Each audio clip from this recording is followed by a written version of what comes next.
Hello and welcome to Lunchtime Politics, reaching you live from our global headquarters here in the nation's commercial nerve center, Lagos. I'm Jeffrey Uzama. Let's bring you up to speed with those big happenings in politics and in the polity at midday.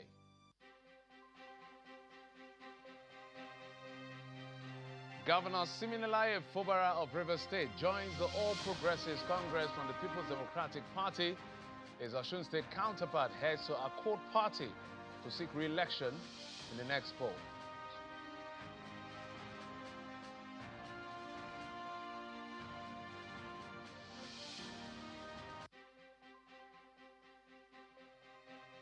Nobel laureate Wole Soyinka did not hold back his words in talking about the excessive personnel attached to the president's son, Seyi Tinubu.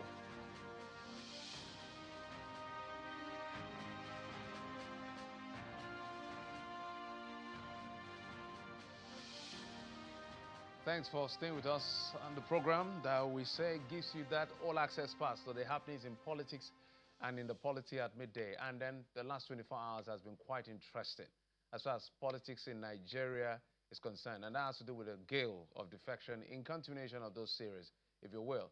Now, the latest, the Rivers State Governor, Siminalayi Fubara, has announced his defection from the People's Democratic Party to the All Progressives Congress, the APC. He made the declaration at the stakeholders meeting held at the Government House in Port Harcourt a day after meeting with President Bola Tinubu behind closed doors. Governor Fubara, who says he had briefed President Tinubu on the situation in Rivers State, criticized the PDP, emphasizing that the party failed to protect him and his supporters during the political crisis.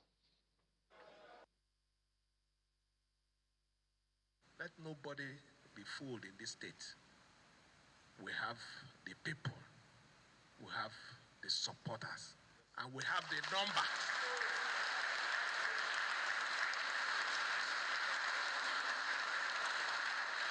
Our only thank you to Mr. President is to support him. And we cannot support Mr. President in isolation. And we can't support Mr. President if we don't fully identify with him, not backyard support. So we have taken that decision today since we've gotten the pass. Everyone here who have followed me, who have suffered with me, our decision today, this evening, we are moving to APC.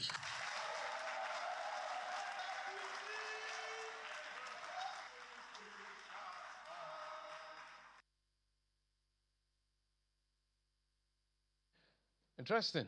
Meanwhile, the People's Democratic Party has expressed pity for the governor of Rivers State, Siminalayi Fubara, for defecting to the APC, insisting that his political troubles are self-inflicted, having willingly taken the path that led to his current predicament. Those were the words.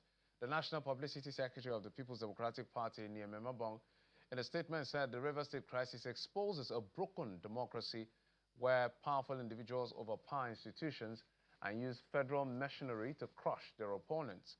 The PDP reminds Nigerians and the global community that with the unrelenting disposition of the ruling party towards attainment of a one-party state, the construction or constriction of the political space, democracy is under severe attack in Nigeria, urging everyone to rise to oppose what it describes as an ignoble trip towards electoral authoritarianism.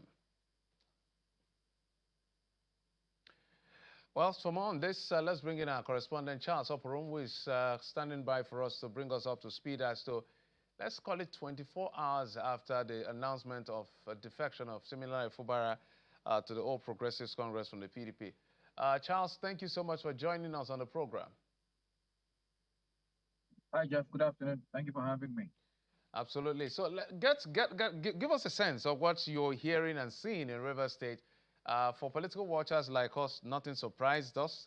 We've been expecting this to happen because if you read the room, you can clearly see where this was going. But now he's made a formal announcement to say, look, I'm done with the PDP. They didn't protect me. I'm headed out to the APC. Well, the PDP has said, look, We even went to Supreme Court for you. So what exactly are you talking about? But what are the House of Assembly members saying, especially those of them that had gone ahead of him, as well as the people of Rivers State? Okay, so very good choice of words, those that have gone ahead of him. So the assembly had been anticipating the governor's move. Um, and that's why, lightning struck twice. Remember, um, that first defection, the one that occurred, that was then disputed, oh, we defected, we did not defect, was something similar. They had anticipated the governor was going to move to APC, and some of them moved across to APC first. And then it turned out the governor was no longer going to be moving to APC.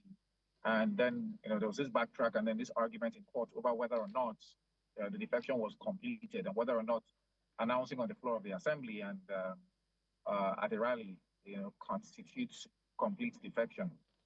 So this time around, there's been what I call it a pincer attack. So more than half of the members of the assembly, 17 of them in total, have crossed over to the APC. And now the governor has joined.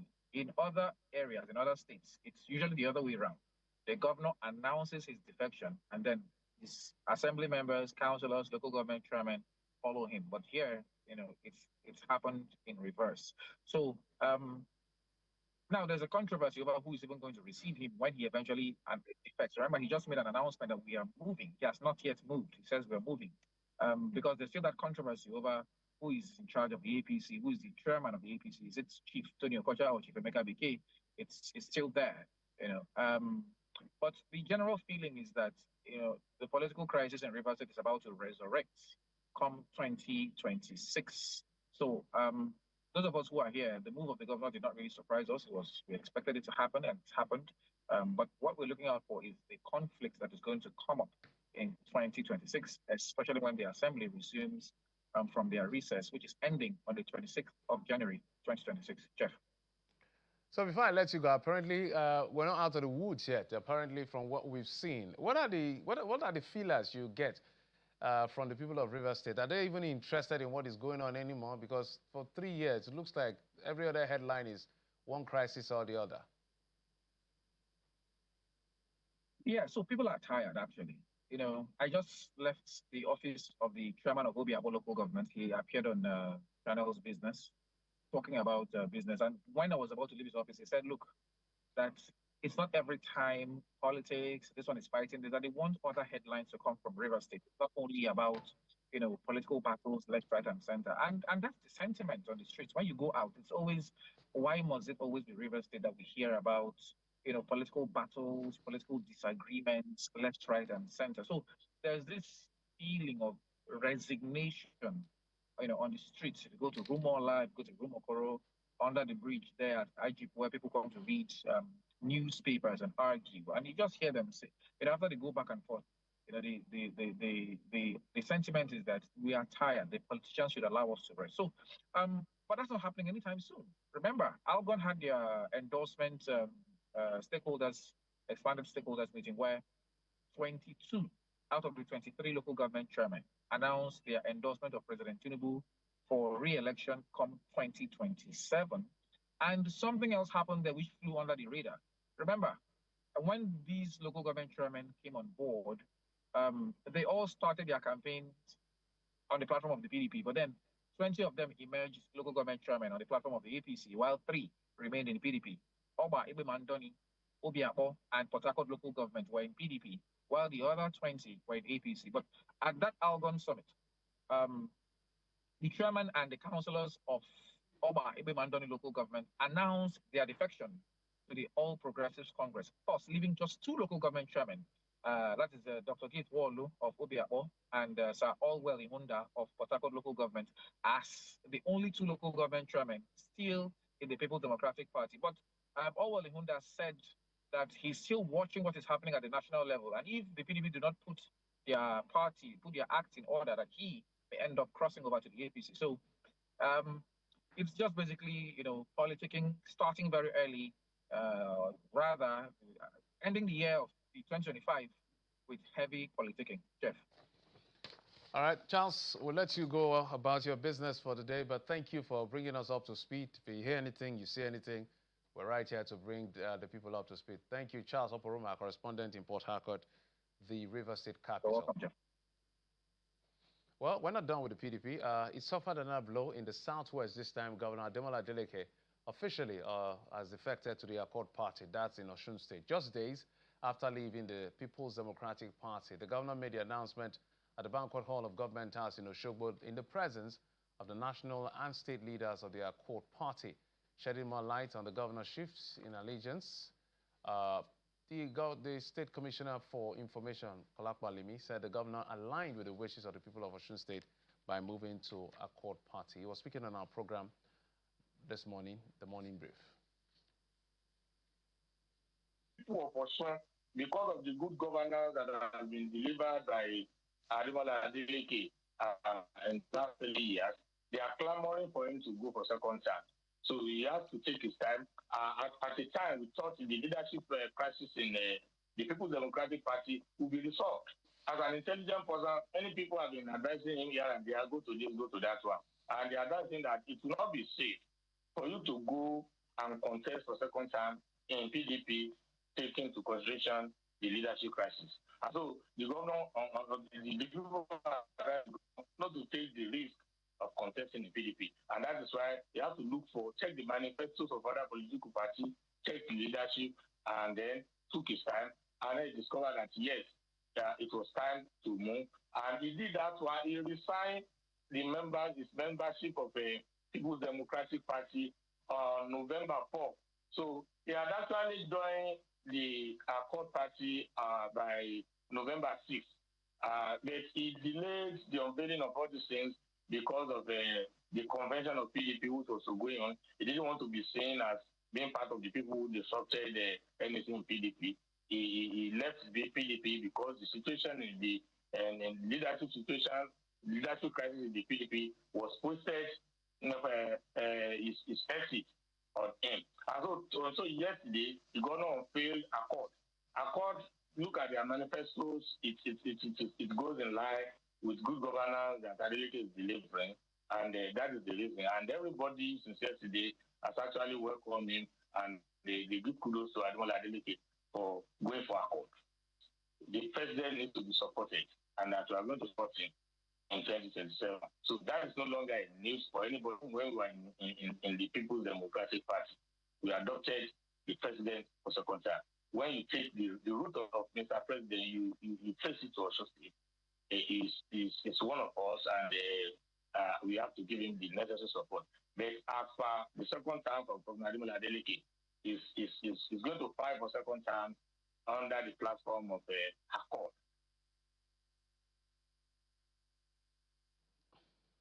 Okay. Well, let's build on that conversation. The movement of Ademola Nuruddin Adeleke, the governor of Osun State, has now officially moved to Accord Party. Let's bring in Mr. Gabriel Okuba, is the chairman of Accord Party in Cross River State. Mr. Okuba joins us from Abuja studio. Mr. Okuba, thank you so much for coming on the program. Thank you, Mr. Geoffrey. I'm glad to be here. Thank you. I'm sure you're very excited to welcome the governor of Osun State into your fold. At least now you can be listed as one of the states with a governor. Tell us how it feels.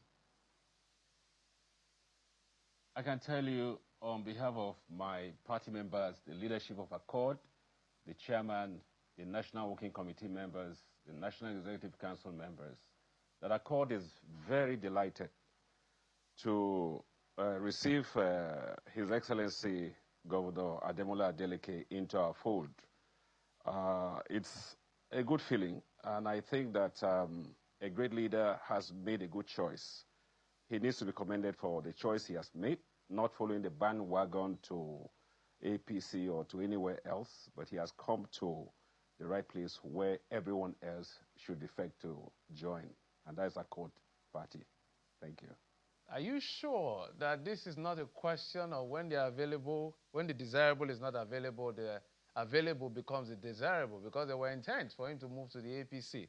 But it looks like the internal politics of that state did not allow him to go to that level. So is this about a choice for Accord, or this is just, you know, rather than nothing, we'll get something? when you look at the pedigree of Governor Adeleke, you know that he is not a man that could have been coerced to take that decision. He's a man who took that decision because he believes that Accord is a party that is made of men of integrity. Is a party that he took time to study our background, our formation, our manifesto, our philosophy, and he made that decision. So it's not a matter of joining the party because this is what is available. We have about 18 or 19 political parties in the country. So for him to join a court party, I think it's a decision that was well made, not because he was coerced or he was forced into that decision.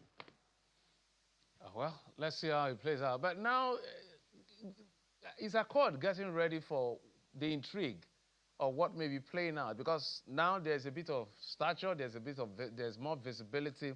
Sieving through prominent names in our court party, I haven't found any in recent time. I think the last presidential candidate, the professor, and then I think Mr. Pella was a member of the House of Reps, had sought for election into the Senate. He couldn't succeed under our court party.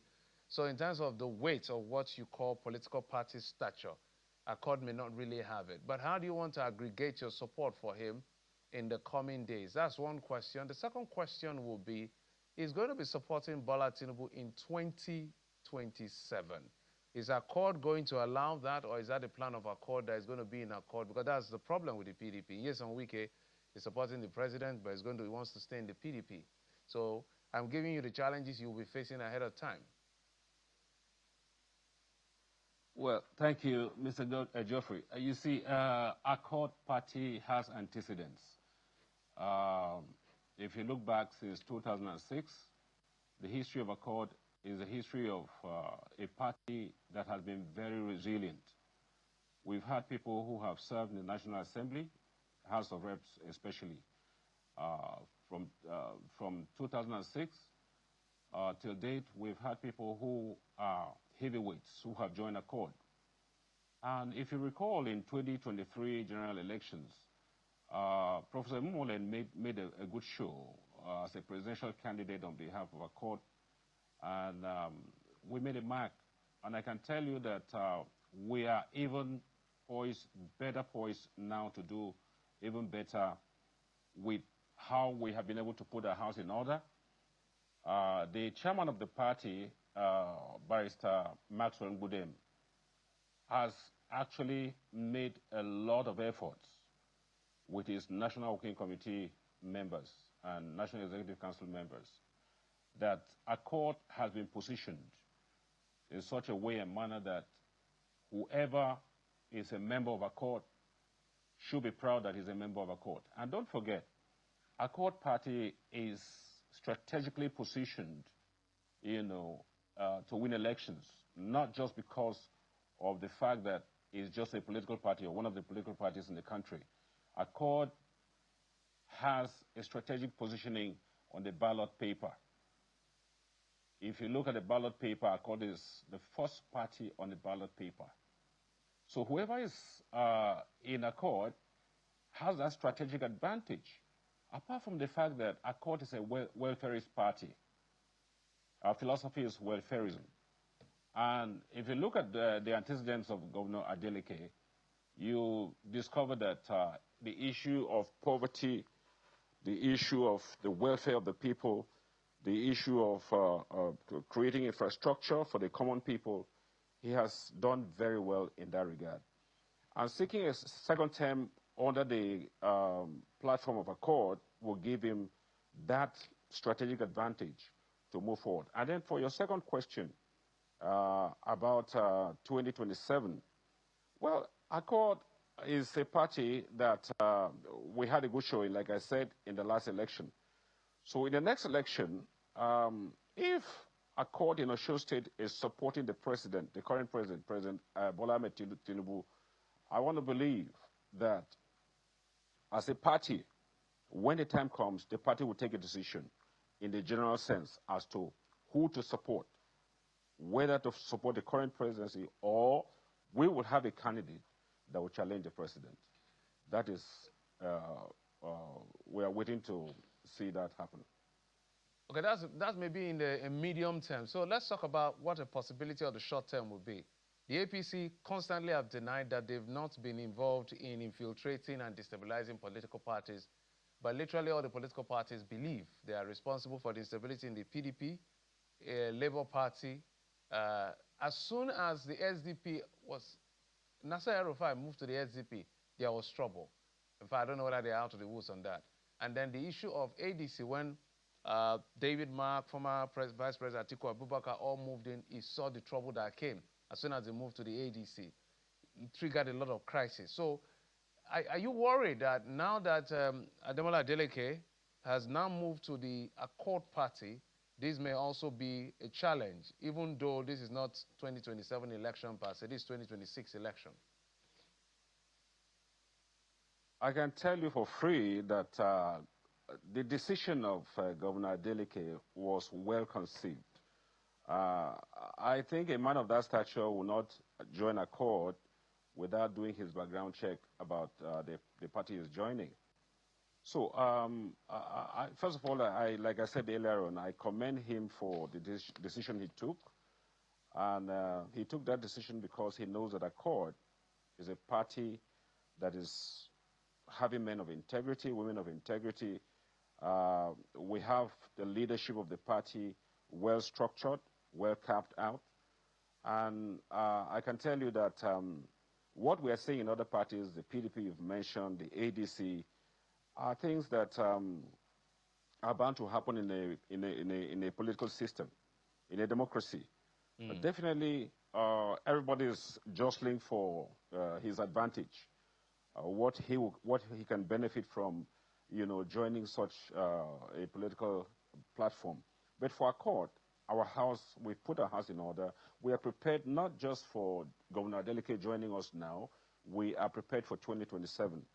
Governor Adeleke is coming in, is contesting next year, and we believe that under our platform, definitely he has a good showing, he has a good advantage, and we're going to support him and make sure that from the grassroots, from the unit level, ward level, the local government level, and coming down to the state level, he enjoys a lot of support already. So that goodwill is being transmitted or is being translated to Accord Party, and we're going to build on that momentum and support him. Well, let me say congratulations, and we're going to have more conversations in the coming days as we build up to the 2026 elections in Osun State. As a welfarist party, maybe you're one of the alternatives to say you're going to bring back subsidy if you want to, because that's what it feels like. When I hear welfarism, it's more doing a lot of subsidy left of center. But I must thank you so much, sir. Gabriel Kuba is our co-party chairman in Cross River State. Thank you for your time, sir. The pleasure is mine. Thank you so much, Mr. Geoffrey. Thank you. God bless. Thank you. So let's move on now to the story around the Nobel laureate, Wole Soyinka, criticizing the heavy security details surrounding President Bola Tinubu's son, Seyi, saying it highlights misplaced national priorities. Speaking at the 20th Wole Soyinka Center for Investigative Journalism Awards in Lagos, the Nobel laureate argued that such excessive protection undermines Nigeria's security framework. He noted that although the world leaders have families, their privileges should not be extended or overextended, rather, or misused. Let me tell you where Tinubu should have looked for forces to quell that insurrection. Right here in Lagos, right here, or in Abuja, perhaps, I don't know. But there was no need to call the military or the Air Force. I'll tell you what happened. On one of my home visits, this about 2 months ago, I was coming out of a hotel and I saw what looked like a film set. And I said, oh, they're shooting a film. That was on the grounds of this hotel. And a young man detached himself from the actors, came over and greeted me, very polite, very nice young man. And I said, are you shooting somebody? I said, I'm just joking. Are you shooting a film? He said, no. And I looked around.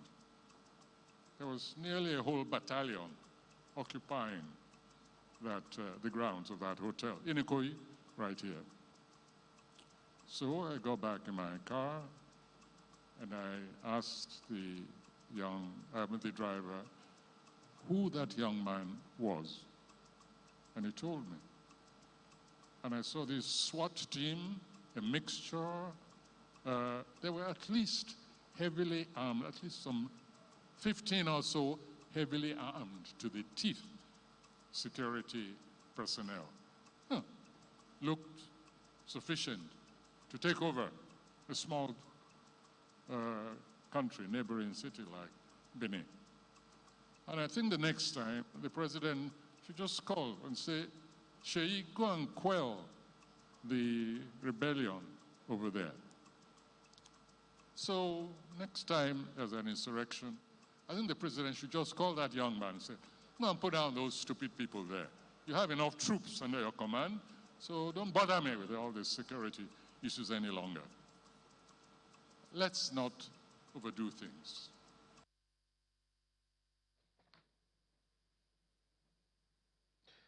Well, the Prof is talking about excessive use or abuse of power, if you will. Well, those are the words, those that you heard Professor Wole Soyinka in his own words, almost like a sarcasm in that sense, but you get the drift of what he was trying to say concerning people in power and how to use the instrumentality of state with a bit of responsibility.